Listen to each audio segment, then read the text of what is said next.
Amazing. Woo! Out to the world wide webs. All right. Hey, everybody. Small group today. This is super fun. We've got Cindy Wiens giving our artist talk today.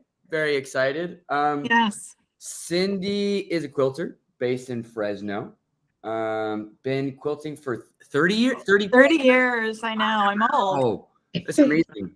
I'm actually really excited because I like this is gonna feel maybe a little bit more like actually a conversation around a kitchen table, which is cool instead of good. Like, so kitchen table. Oh.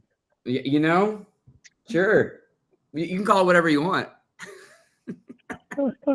No, a friend of mine just met a guy, and she's really concerned because he's like in these relationships, and it's called kitchen table. Oh, really? Yeah, that's all. Okay. Huh. So I think it means everyone's invited. Yes, Probably. absolutely. That's the main point. That's the main point. Yep. Yeah. So we're gonna do it a little more conversation style. So I'm gonna ask Cindy some questions. And then you can tell us a little bit about like how your initially, why don't we start off with like, how did you actually get started in Okay. Because obviously you're Mennonite, and that's yeah. But I didn't start quilting. So until Aaron was almost out of high school. So it was like, mid 90s.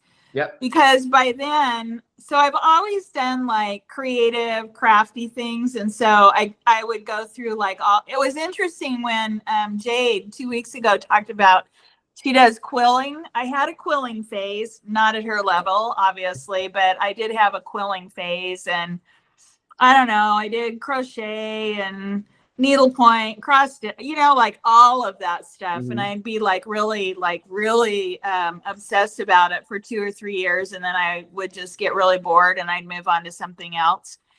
And I honestly ran out of things to do. And so then I thought, I've always sewn. I sewed my clothes in high school, and I don't ever want to sew my clothes again. But so I'd always done sewing, and I thought, well, we have a lot of quilting in our heritage. Maybe I should try quilting. And so I did, and that's the one that stuck. So I've been doing it for 30 years. So after pretty much doing a lot of other things, china painting, all kinds of stuff. So you always had that kind of bend, it sounds like. Yes, my dad was very creative. My dad, he's made a few pieces of furniture that we have. Sure. So he's always done a lot of creative things. My mom taught piano for 50 years, and she did do some cross stitch later in life, but she never was really like a crafty kind of person. So music was her thing. So she taught piano for 50 years, but my dad always was making stuff. So I kind of feel like I got it maybe from him. Sure. So, yeah. I mean, at the same time though, when your mom teaches piano for that long, that's not nothing. Yeah, it's not nothing. Right. She was an excellent teacher. Right. And yeah, she played the organ, and yeah, so she was really musical. So I'm curious, how do you see any with both of those influences? Your dad maybe having a more craft or like artisan kind of bent, and then music being the other side in terms of what was going on in your house. Do you see like patterns through those different art forms, or are there kind of like, oh no, these kind of like, this is this and it stands alone here? I don't know, like for me, that they intersect so much. Like, I mean, I always listen to a lot of music, and 3 months ago, I started learning how to play the flute. So yeah, that was kind of weird, but yeah, music has always been a big part of my life, so it's always on in the background. Yeah. Okay. So both of those have always been really important, but yeah. So once you found quilting and you're like, all right, I'm gonna make a go of this. Yeah. What was it like in the first couple of years as The you're first, like learning everything? right.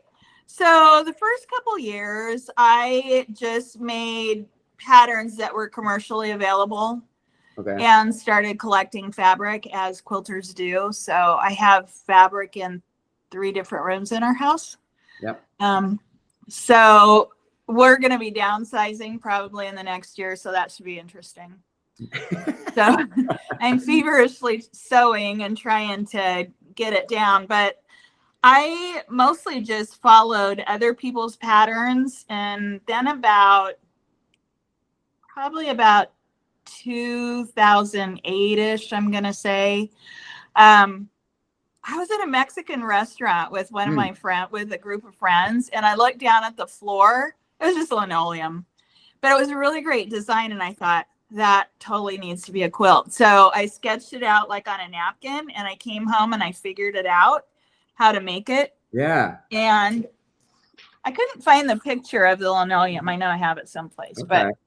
but, so this was like this isn't the first time I've done this. This is one of my latest ones, but like it was this block right here. Yep. So this was like based on linoleum. And so after that, I just started looking at designs like everywhere. I mean, I have made a quilt based on a bathroom floor in a fast food restaurant in Las Banas, and a lot of magazine ads. I made one based on that. Just all kinds of stuff. I started looking around, and quilters for years have been taking pictures, and looking at stuff and thinking, oh, that'd make a great quilt. But and I know there have been books written by quilters who have taken pictures of floors like in Italy, and and they're very intricate. Sure. And mine aren't.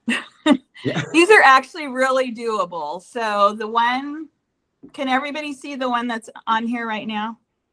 Yeah, I think everybody, it's on. Okay. So those are actually acoustical tiles in the ceiling of our church. Okay. Okay. So if you have the other pictures too, you might see a theme. But anyway, so my dad was a minister, and I feel like I listened to him preach like my whole life. And so on Sunday mornings, like I wasn't going to listen. I have a really hard time listening to the preacher because I feel like I've listened to sermons all my life. So I kind of space out. So this one, actually, I was just looking up at the ceiling, and I thought, that would make a great quilt. And so I sketched it, and then I made that quilt that's on the picture next to it.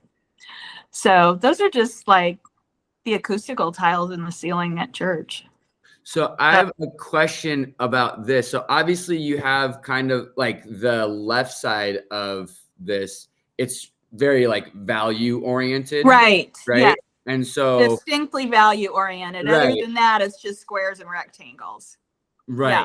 So I'm interested how, like, do you remember when you were making this one, how you thought about value in the quilt, or was it like, okay, I just need to kind of match them up in this? No, I definitely saw a light, medium, and a dark. And so I decided to do the very light is the white, and then the prints were all sort of the medium value, and then the kind of navy blue, well, it's sort of denim, was supposed to be my dark value. So this one was very value driven. Yeah, definitely. It's really, really easy. Most of my stuff is really easy to duplicate. So well, I will say, don't say it's like, don't sell yourself short, because it is pretty hard to make a quilt. A lot of people don't know how to actually like stitch a straight edge over time and replicate that over and over again, right? So I would actually, that's a good segue. How do you feel like? Did you have, because of all of those previous kind of iterations of different creative tries and different things you were working on, did you already have like a confidence going into quilting, or were you kind of like, oh, I need to get my bearings and figure out how these materials work with each other and how they interact?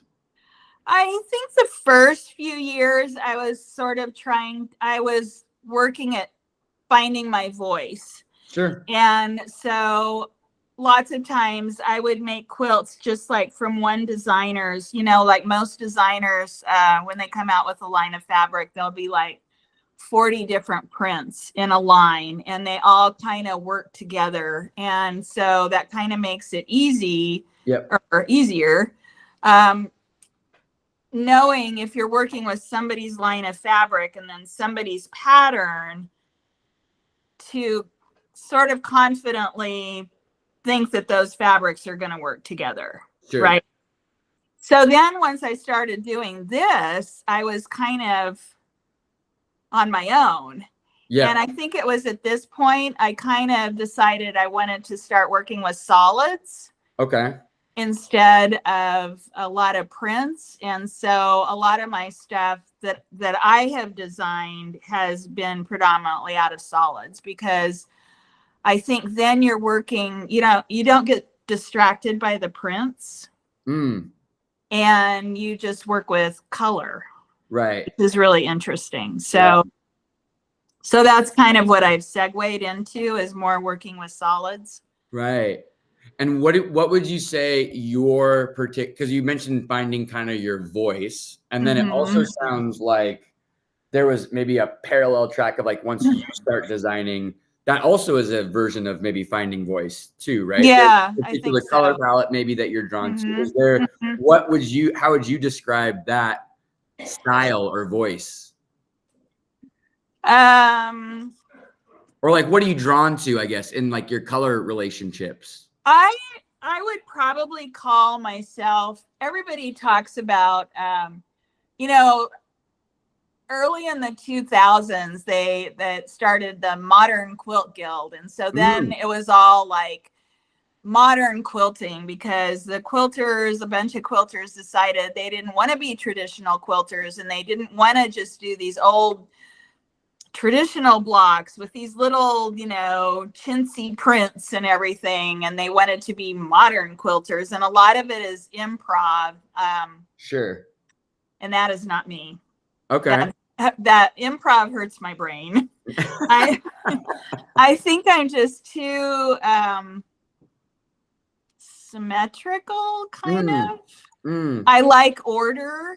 Yep. So I would call myself a modern traditionalist. Okay. So I like to use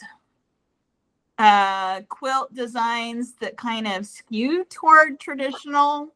Yeah. But with an updated, like in solids, that kind of makes them look like a little bit more modern. Yeah, sure. But not improv, because I've tried. I can't do it. What were those experiments like? I look at them, and I thought, I just need to take a class. And so I've taken some classes from improv quilters, and it's like, nope, I don't like that. That ain't me. It's just not me. I don't like it. So one funny thing is, though, that was my phone. So this one quilt, this was very, I would say, traditional. I mean, it is kind of traditional. Yeah. It's based on this tile ad that I saw. And so I made the quilt, and when I was cutting, because it's an octagon. No, wait, is that 8 sides? 1, 2, 3, 4. Yeah, it's an octagon. So when I was trimming it, I had all of these beautiful scraps. They were like strips and strips, and they were so beautiful. I just started sewing them together. So this is like probably the most improv thing that I've ever done. And so this is like the back of the quilt. So this is just scraps from the front of the quilt. It's got some va-va-voom to it. So the funny thing is, there's no way that you probably would have ever heard of the QuiltCon. They have it like every year now, and it's super hard to get in. Like they have I don't know, over 2,000 quilts that are submitted, and they accept under 400. So it's really, really hard to get in. And so in I think it was like 2015, I submitted this quilt, but I submitted the back. Okay. Not the front. Huh. And it was accepted. Wow. So yeah, so this is like the most improv thing I've done. And it was just the scraps that I just sewed them together and did it for the back of the quilt, but I submitted the back as the front, if that makes sense. Anyway. That's actually fascinating. I understand that you like might not be the most comfortable with improv, but the results show otherwise, Cindy. Well, that one was pretty funny. I don't think I've really done it. And I wouldn't even say it was improv. It was just that I was like sewing all these scraps together and I thought, oh, this looks really cool. Sure. Yeah. So that was kind of funny. So anyway. And I have submitted a few times since then. I've never had anything accepted. So there you go. Maybe it sounds also, and maybe that's another, at least what I hear in that, there's like a letting go of the process. Yeah. Yeah. It didn't really matter to me. But yeah. It was kind of funny. That's great. So that's my big improv story. Okay. Let's actually roll through some of the other quilts you got. Okay. I know you're showing a lot that are, these are obviously, so just so everybody knows, the left side is the inspiration image, right, correct? And then we have the final. And the right side is the quilt. So you have you ever gone to the Mennonite men's chorus? I went probably a couple times when I was like when you were growing up. Yeah. So Mark used to sing in that, and he was also the guy who would like organize it. So he would like set it up and then take it down, you know, at the end of the concert. And we were in Lodi. And I was waiting for him to get done taking everything down and loading things up and everything. And I was sitting on this pew and I looked down at the upholstery, which I actually thought was kind of hideous. But I could sort of see some design elements in there. Sure. So I snapped a picture of it and I came home and kind of studied it some more and then made this quilt, which is actually, this one was also, I should say, this one was also accepted into QuiltCon that 1 year. Yeah. So this is based on that really not great looking upholstery. You can get some really, I've taken pictures of beach towels at Target and all kinds of stuff. Yeah. I'm also interested in the difference. When you sent me this, I was like, the difference in color and almost kind of like layering that you're getting in your quilt and the movement in it is different than obviously like your inspiration. And so like, how did you think about maybe color choices or where you're placing the different blocks? I think on this one, a fabric company had sent me like a stack of the solid fabric and said, here, can you make something out of this? And so this is what I ended up making. So I looked at the upholstery and kind of came up with the design ideas. And then the colors were sort of based on the fabrics that they had sent me. Got it. So you're already working from like a set, as it were. Yeah, but I was really, really happy with these colors. And I think they really work well together and they make it kind of interesting. For sure. Yeah, Mark actually made fused glass using some of these colors and a block. So that's pretty cool. That's really cool. We have that hung on the wall next to the piece of artwork that we got from you because it has the same colors. It's got the yellow, blue, and they look great together. Yeah. I have not thought about that in years. Yeah, I love it. Yeah, I see it every day. Cool. Okay, let's move over to this one. This feels like a very familiar setting. Yes. I see church shoes and some Sunday morning. I told you, I have gotten quite a few ideas. Somebody told me I need to start going to a different church so I can get some different ideas. But so this was at the end of the service, and I just kept staring at this guy's shirt, and I thought, this is like really a great shirt. And I had a bunch of purples and lavenders at home. And so it was like the closing prayer at the end of the service, and I'm pulling my phone out. Mark's like, "You're really going to take a picture during the prayer?" I'm like, "Yeah, he's never going to know." So I just snapped a picture of his shirt and came home and, made a quilt based on that. So, that's great. Yeah, I really like it. If you like purple. I didn't really think that I was a purple person, but I have made several purple quilts. So I guess I am. I don't know. Yeah.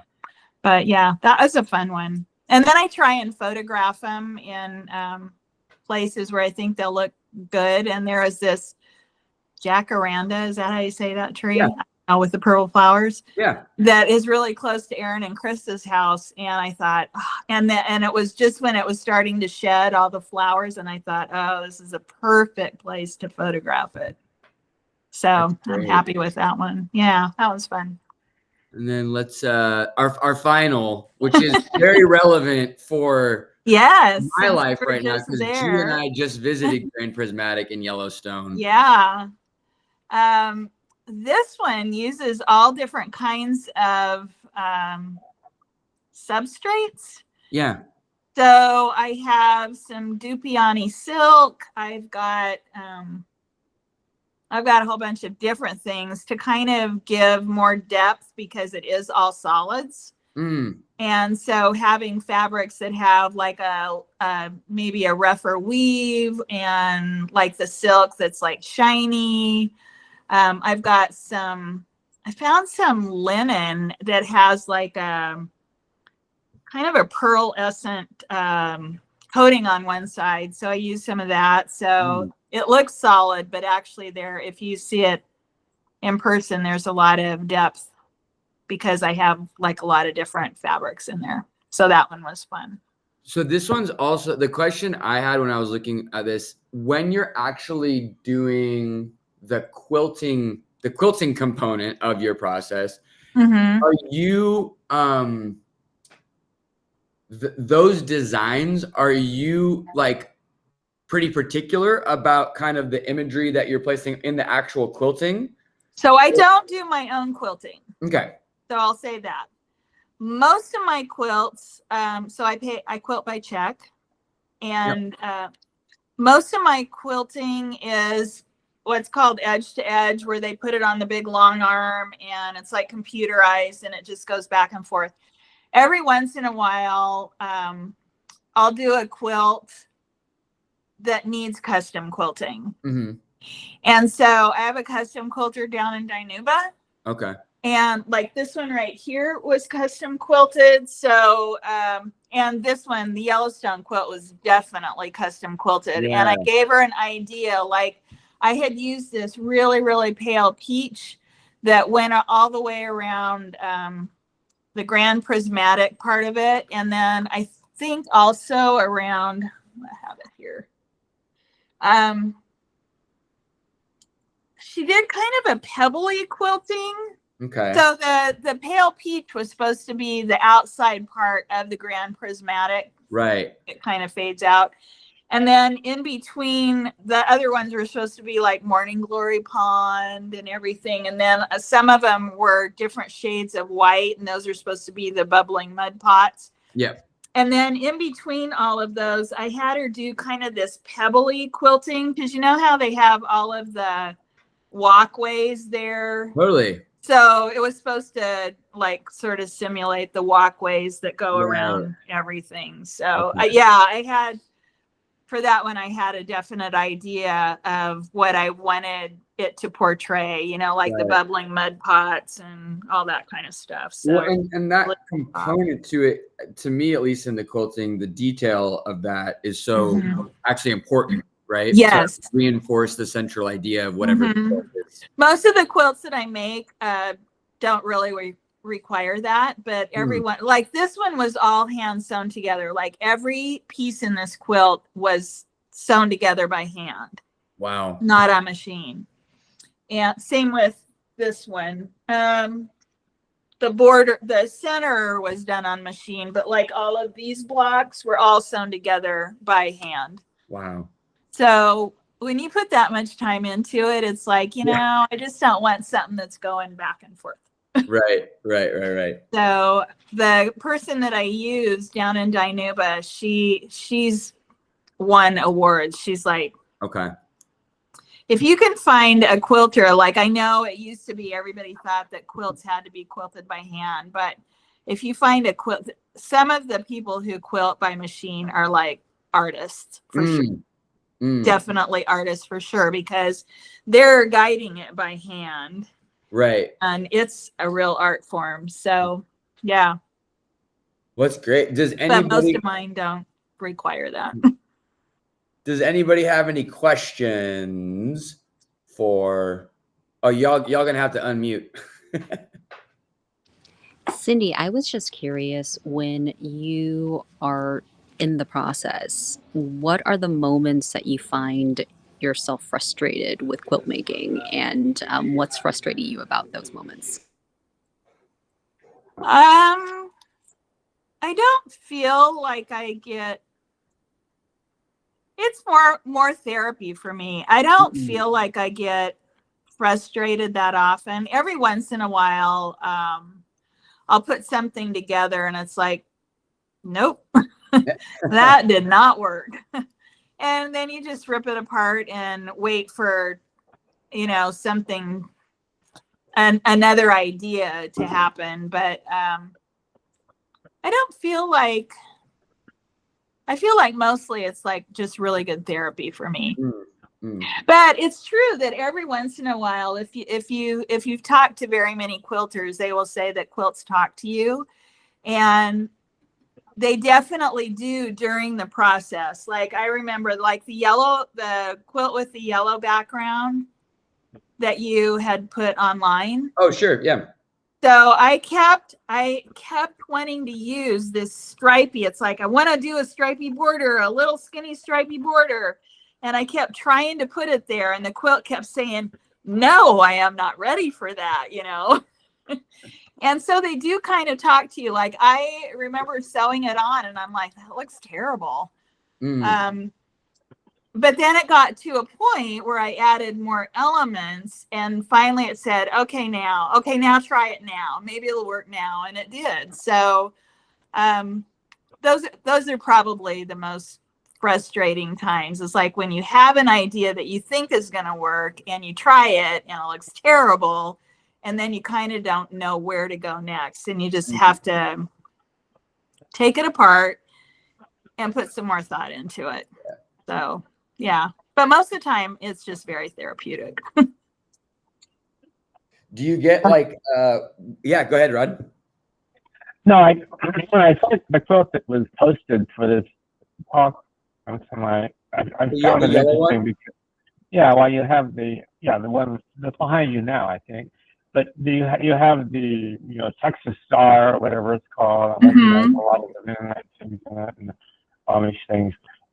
But the way you wove them together, I found very interesting. They were your own way. They were trying to say, I'm Mennonite, I'm this, I'm that. They just were like you using what you have and developing it. And that's what interested me. And I was kind of curious about that. But now that I'm listening to you talk about it, it seems like you're very fluid about where you go with this. And I don't know, but my familiarity mostly with quilts was growing up Mennonite, but also G. Ben's quilts, and then also the Thompson quilt, her quilt. Yeah, and which, you know, you talk about intuition and just moving everywhere. I find you doing the same thing very successfully. So I'm intrigued. I never got to meet him in person, and he passed away I think the beginning of this year. But there was a person who they're called shot cottons, and so the fabric is woven with one color going this way and one color going this way, and it makes like a different color. It can be very I don't know, luminescent maybe. Anyway, I have sewn with his fabrics a lot. So and then he decided that he liked what I was doing with his fabrics, and they were kind of pricey, but he would send me a lot of his fabrics. So I have quite a stash of his fabric still left over, which now is more precious to me since he's passed away.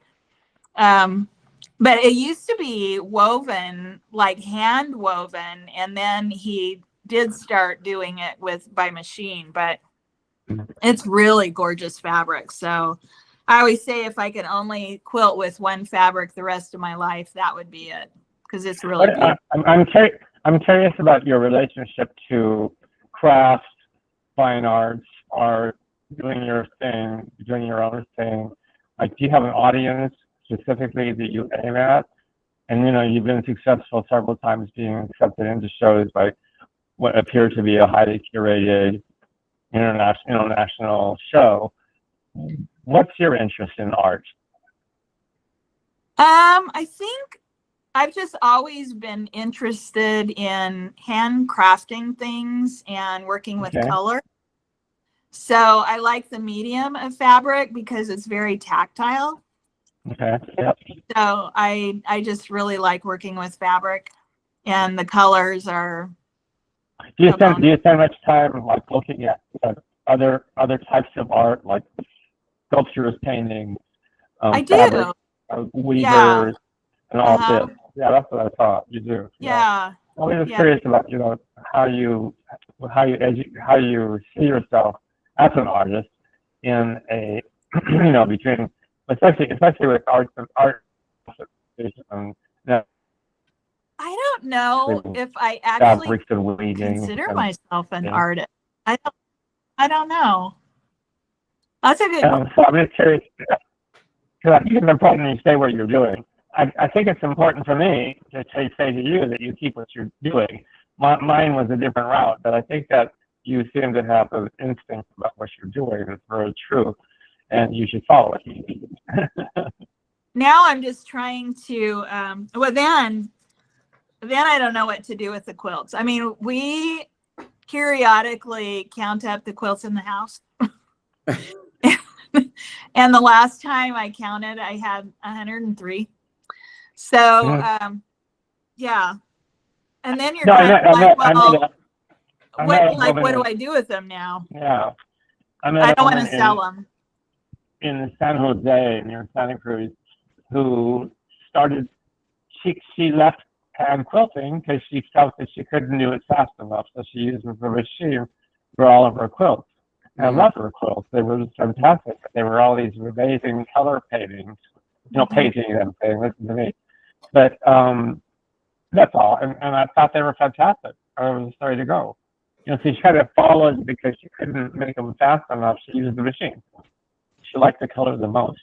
Yeah. So, yeah, that's all. I do love working with the colors. The colors are fascinating. 2,000 quilts, and she won't sell them. Yeah. And she had over 2,000 in her house, and it's fascinating. So, yeah. I have a question. What is the reticence to sell a quilt? For me, I think the reticence is that then it turns it into a business, and it, for me personally, and I think it would take some of my joy away. So I like giving them away. Yeah.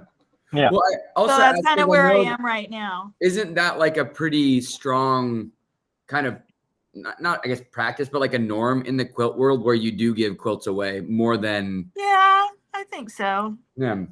Yeah. And I know there have been a lot of quilters who have done,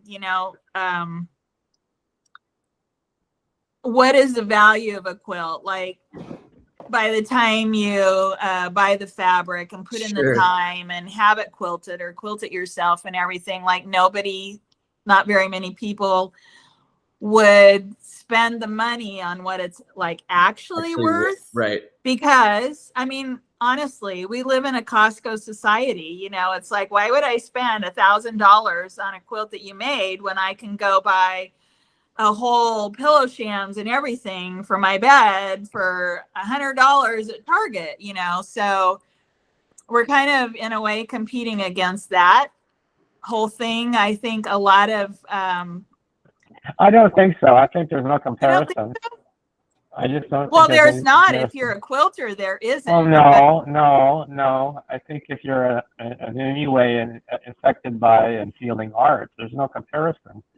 I really do. Right. But at the same time, like I told you, I said too, this woman I met decided to only do sewing machine quilts, and they're still fantastic because she understood that color was her thing, and she just went crazy with pursuing color. You follow me? Yeah. It was kind of a contradiction to the intimacy and carefulness of quilt making that we grew up in as Mennonite. But that's all. And so I think I kind of disagree with you. I think it's there's both sides to that, I know what you mean though, Cindy, in that when it's only thought of, what I heard you say was like the making process actually defies some of the capitalist logic of living in, right? Our particular society. Well, right? and I think a lot of people view quilts as Yeah. blankets or utilitarian, not art, Right. and I feel like some of mine are like that, but some of them, like my Yellowstone quilt, I sort of feel like is more a piece of art. Right. So I feel like I kind of have a little bit of both. Yeah. But the question is, then why did G's Ben's quilts become so incredibly famous? Because I know. they were beyond, no, because they truly spoke beyond most contemporary paintings. Yes. Of people who never saw art. So I'm saying is, I think that you're creating boundaries created by, a world, and you're right. You do what you're doing. You follow me?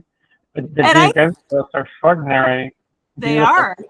But they weren't thinking about composition or which color goes where. They were putting or making sure that they were just precisely no, not at all. Or whatever. They use string to quilt with. So anyway. Yeah. I agree with you. That's really true. I think they were some of the catalysts that started the modern quilt movement. A lot of the modern quilters, which nobody can really adequately define that, but I think a lot of the so-called modern quilt movement was largely influenced by their quilts. So that's interesting too, that they would have kind of started a whole quilting revolution. Yeah, well, and they would not take credit or even want to have credit. No. I agree. There was a show at the Folk Art Museum in New York a few years ago that was, quilts were made of film strips and all kinds of things. They had tremendous integrity as an artist with those materials. So, I think that's what you're focusing on. What I liked about your quilt behind you is just that I saw so many common kind of threads of quilt patterns and sorts overlayered in ways I'd never seen them done. Mennonites wouldn't do that. Right. Certainly wouldn't do it. And G's Ben's didn't know what you're talking about. So it's kind of interesting when I try and make a quilt that I'm gonna donate to the MCC sale. I was gonna ask you if you ever did that. Yeah. Yes, I have donated. At least every other year I try and make like a quilt that I put a lot of extra time into, and I've had pretty good success. Aren't you like one of the top sellers at MCC? Yes. 40,000. Yeah. Probably you're one of the top sellers at MCC. Yeah, Jordan, you bought one of her quilts, I guess. I did buy one of her quilts. Probably the one that's went for the most was 5,900, but the market is not like that now. Yeah. And I knew like this year, the big one that I had, I told Mark if I got 1,800 to 2,000, I'd be really happy. And it went for 2,000 because I think that the prices were down overall and people were just not sure what was happening with the economy and everything. But I always have to, for MCC, I have to think, who is my target audience? And honestly, by and large, I think still the buying audience at MCC still skews pretty traditional. Sure. So I know a few people. I know a few people who wouldn't even consider any of those quilts, and they're on the screen right now. They look for the best, most interesting quilt. So I think you should make the best, most interesting quilt and give it to MCC. Well, I've decided I kind of wanted to shake things. I'm not gonna be like a sole person to kind of do things that were kind of like not traditional, knowing that it was highly likely that it was not going to bring very much money. Anything that it brings is fine with me because it goes to a very good cause, and I always hope that the quilts sell for enough to cover the expense. But in that case, I would use AI and just put all that stuff in there, and they'll tell you exactly what to make, and it'll sell for a lot of money. Yeah. So you guys got one that is the last one that I've hand quilted. Is that yours? Yeah, that's you guys got a bargain. There you go. And I'm glad that it. Did they pay like $8,000 for it or something like that? You know what? I basically traded in my whole life savings for it. So I have a Cindy Weezer. $400. Oh, come on. Yeah. It's a beautiful quilt, I thought. I gotta go, you guys. It's kind of late out here. Yeah. It's only 10:30. It's good to meet you all. See you again.